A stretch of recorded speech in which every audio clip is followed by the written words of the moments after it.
வணக்கம். சிறுபால சுந்தரமுருகன் பேசுகிறேன்.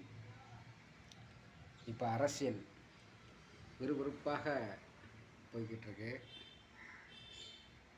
அதனால இப்போ டாஸ்மார்க் பிரச்சனை, எதிர்கட்சிகள் பிரச்சனை, விஜய் சிஎம் ஆனாலிருந்து பயங்கரமாக அரசியல் விறுவிறுப்பாக போய்கிட்டு இருக்கு. அதனால் இதுக்கெல்லாம் இப்போ அரசியல் அமைச்சரவையில் எக்மோர் தொகுதி அதுக்குரிய அண்ணன் ராஜ்மோகனுக்கு அவருக்கு அமைச்சர் கொடுத்தது. அதுக்கப்புறம் அண்ணன் செங்கோட்டையன் கட்சியில் சேர்ந்தது பெரிய அதிமுக அழிவு, திமுக ஏன் துவத்தது, எல்லாமே பயங்கரமாக போய்கிட்டு இருக்கு. வாழ்த்துக்கள்.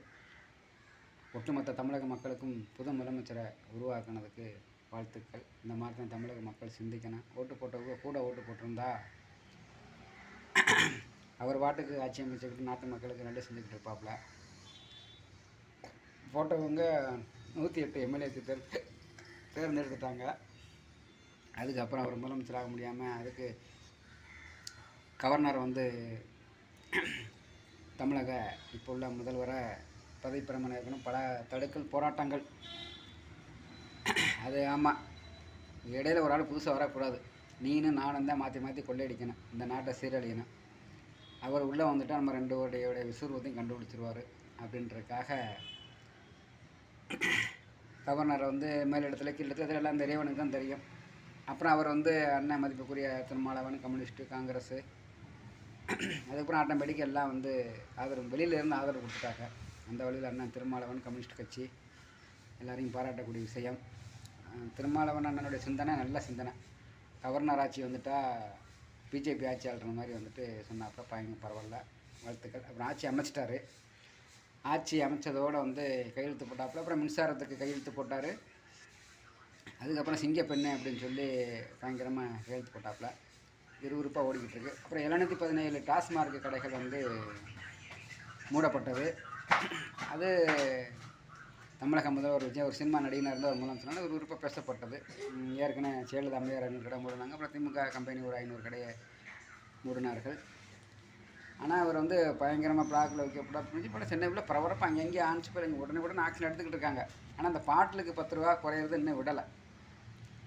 பாட்டிலுக்கு 10 ரூபா குறையிறது இன்னும் விடலை. அது ஏன் விடலைன்னா, அந்த இருக்கிற டாஸ்மார்க் ஊழியரைப்பெல்லாம் ஒன்று தூக்கணும். பழைய ஊழியர்களை போல் அந்த கிராமப்புற ஊழியர்களை வேண்டாம். அவங்க மனசாட்சியோடு இருக்கிறாங்க. இந்த சென்னை, திருச்சி, கோயம்புத்தூர், திருப்பூர், சேலம், இந்த மெயினான சிட்டியில் உள்ள ஊழியர்களை பாட்டிலுக்கு 10 ரூபா வைக்கிறாங்க. நம்ம வீடியோ எடுத்தாலும் நம்ம ரவுடிசம் பண்ணிக்கிட்டு இருக்கிறாங்க.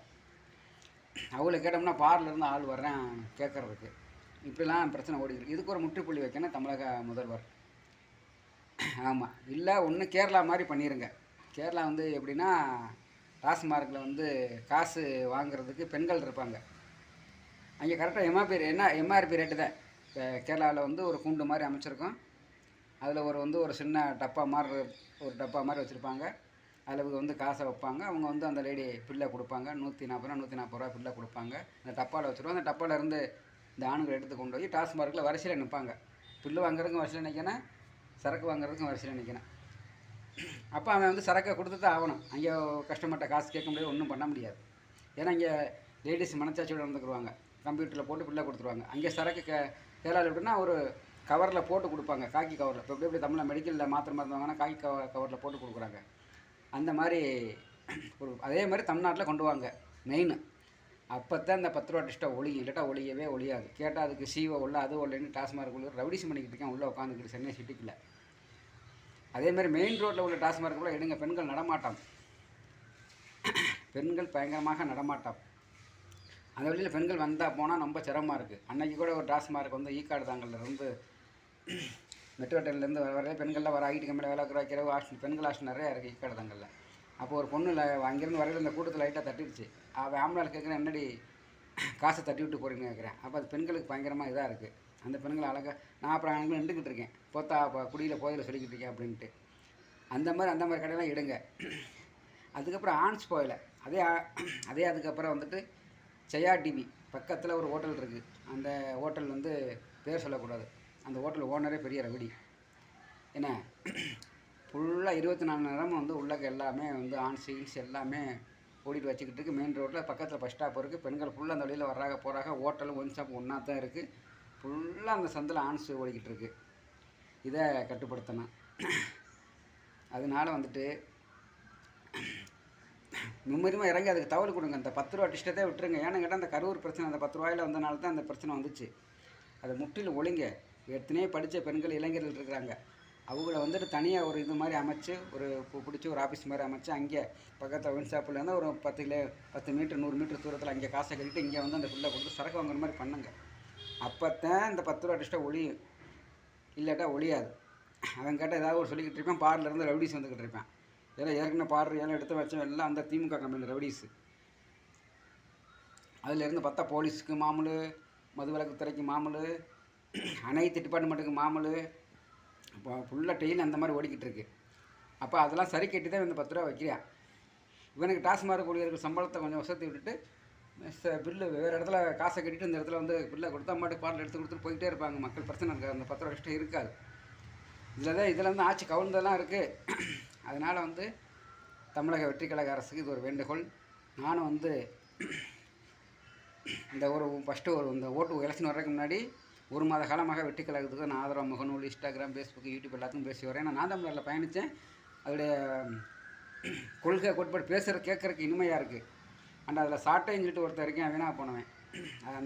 அந்த சேட்டையினால எனக்கு அதில் உடன்பாடு இல்லை. இப்போ ஊருக்கு போயிட்டு கூட தமிழக வெற்றி கழகத்துக்கு தான் ஓட்டு போட்டு வந்து இந்த முகநூல் மூலமாக நான் சொல்லிக்கிறேன்.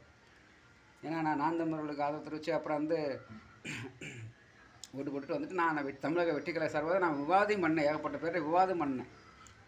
அந்த மாதிரி ஒரு காலத்தில் இந்த திமுக கம்பெனி எம்ஜிஆரே வந்து கூட வச்சுருந்துட்டு எம்ஜிஆர் விலை தணிக்கை ஆரம்பிச்ச உடனே பல விதமாக வந்து மலையாளி தான் பொம்பளுக்கு அப்படி இப்படின்னு சொல்லி கேவலப்படுத்தின அரசு. அந்த மாதிரி இப்போவும் வந்து அந்த மாதிரி தான் சொல்லுவாங்க.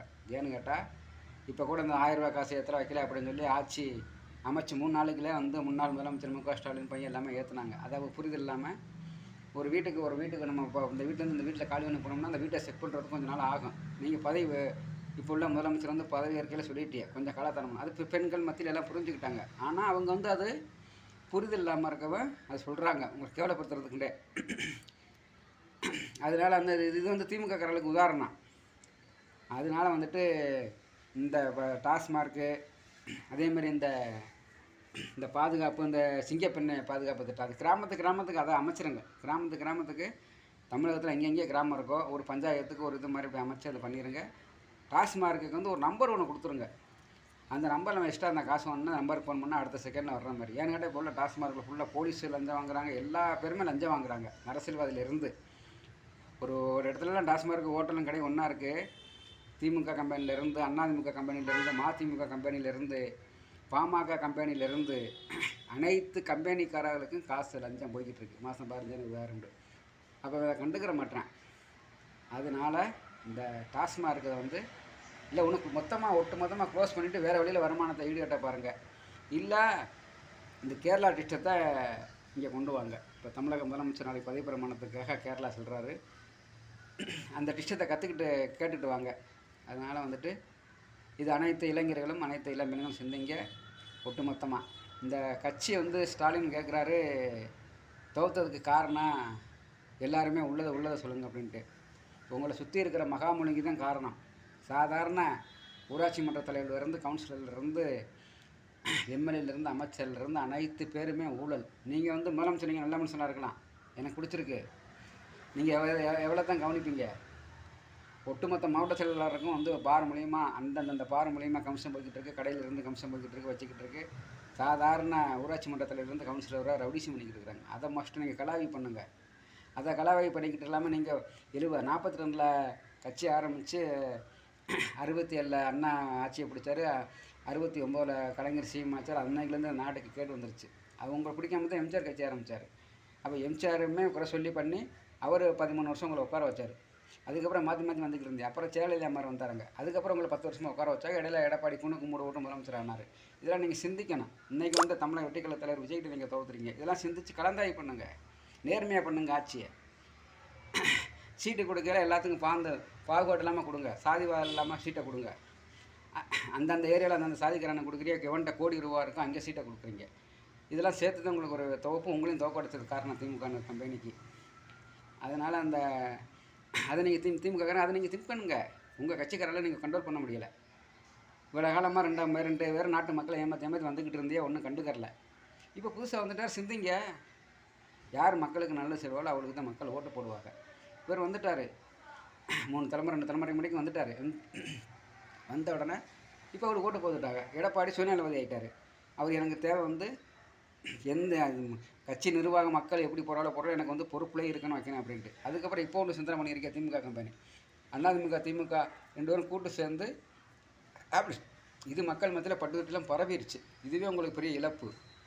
உடனே காசு போட சொன்னால் அது ஒரு பெரிய இழப்பு. உதயநிதி ஸ்டாலின் சட்டசபையில் பேசுனா அது ஒரு பெரிய இழப்பு. இதெல்லாம் நீங்கள் சிந்திக்கணும். ஒவ்வொரு மாவட்டம் உங்கள் முன்னாள் முதலமைச்சர் மு க ஸ்டாலின் சுற்றி இருக்கிற அனைத்து அமைச்சர்களுமே பெரிய மகாமுடிஞ்சு மன்னன். இதை கூட அண்ணா சீமான் ஒரு படத்தில் ஏதோ ஒரு படத்தில் சத்தியராஜ் நிச்சய படத்தை சொல்லியிருப்பாங்க. அதனால் நீங்கள் சிந்திக்கணும். துவக்கிறதுக்கு முகநூலி மூலிமா பேசி எனக்கு சொல்லுங்கள், தகவல் சொல்லுங்கன்னா இதான் தகவல். ஊழல் தான் தகவல், ரவுடிஷன் தகவல், பார்லேருந்து லஞ்சம் போகிறது தகவல், நான் தாண்டா கெத்து அப்படின்னு சொல்லி தகவல். தூத்துக்குடியில் ஒருத்தனை ஒரு விஓவை அது இந்த மாதிரி தான் ஏகப்பட்ட தகவல். இப்போ ஒரு புதுசாக நடிகனாக இருந்து ஒரு ஆட்சி அமைச்சோன்னா இது பரபரப்பாக இருக்குது.